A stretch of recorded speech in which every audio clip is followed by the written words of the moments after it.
In the winter of 1959, 9 young, experienced hikers set out on an expedition into the icy wilderness of the Ural Mountains in the Soviet Union.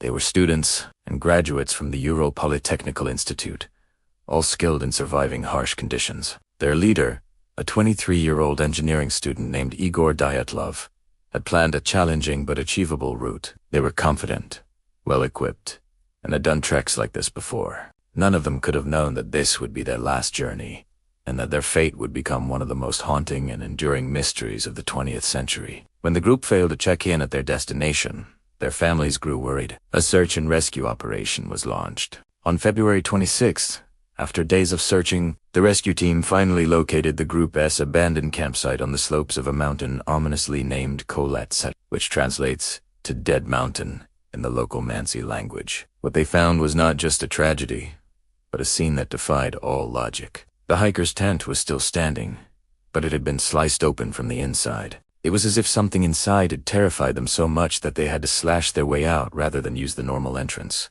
Inside the tent, all their belongings were neatly arranged. Their boots, warm coats, food, and survival gear were left behind, in temperatures plummeting to -30 degrees Celsius. They had fled into the unforgiving night, either barefoot or wearing only socks and light clothing. A trail of footprints led away from the tent, down the snowy slope toward a thick forest about a mile away. But the footprints were strange. They weren't frantic or scattered, as you might expect from people running for their lives. Instead, the tracks showed they were walking, calmly and deliberately, side by side. It was as if they were not being chased, but were walking away from something with a grim purpose. Under a large cedar tree at the edge of the forest, the search party made their first horrifying discovery.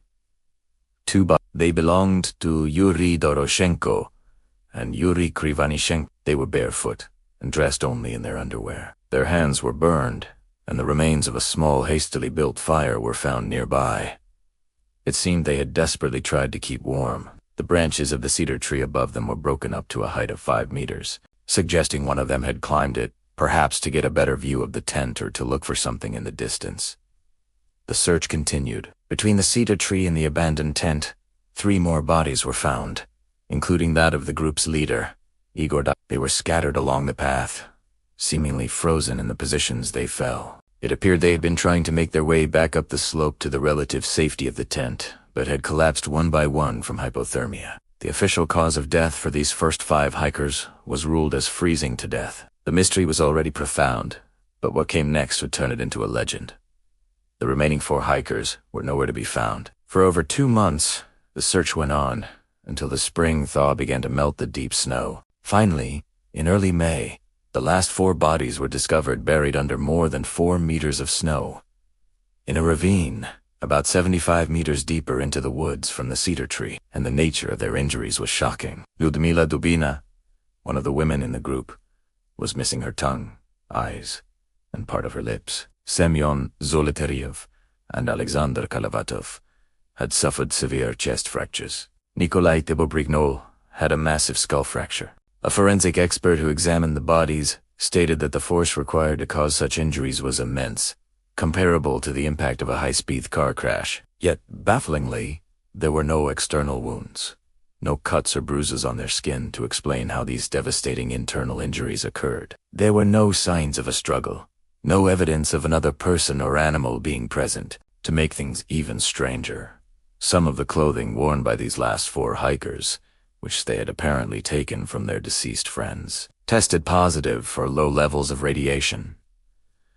Where did this radiation come from? The official Soviet investigation in 1959 was swift and inconclusive. It concluded that the hikers had died from a compelling natural force.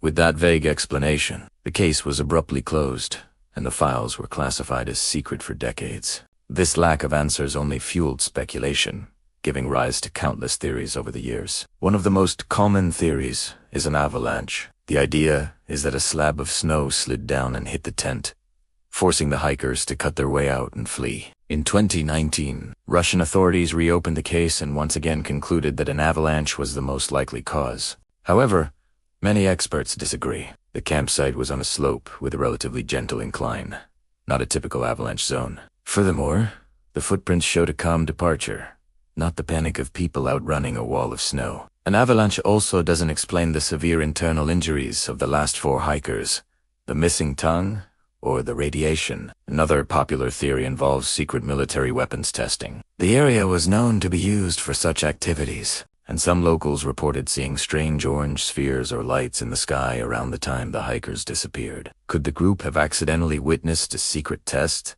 and been eliminated, or become collateral damage? This could explain the radiation and the violent, unexplained injuries. Then there are the more fringe theories. Some suggest infrasound, a low-frequency sound below the range of human hearing, which can be generated by certain wind patterns. Infrasound is known to cause feelings of intense panic, dread, and physical discomfort, which might explain why the hikers would irrationally flee their tent. Others have blamed attacks by wild animals or even a Yeti, the Russian equivalent of Bigfoot. But there were no animal tracks or signs of a struggle consistent with such an attack. More than 60 years have passed since that fateful night. Each theory seems to answer one part of the puzzle while leaving other parts completely untouched. Why would 9 experienced, level-headed hikers abandon their shelter in sub-zero temperatures? What could have terrified them so much that they cut their way out of their own tent? And what kind of force could crush human bones without leaving a single mark on the skin? The Dyatlov Pass incident remains a chilling, unsolved enigma. The 9 hikers walked into the frozen silence of the Ural Mountains, and the mountain never truly told us what happened. Their story serves as a haunting reminder that even in the modern world, there are some mysteries that defy explanation, some events that lie just beyond our understanding, hidden under a blanket of snow. Thank you for watching. If you found this story as fascinating as I do, please hit the like button and subscribe for more deep dives into the world's greatest mysteries.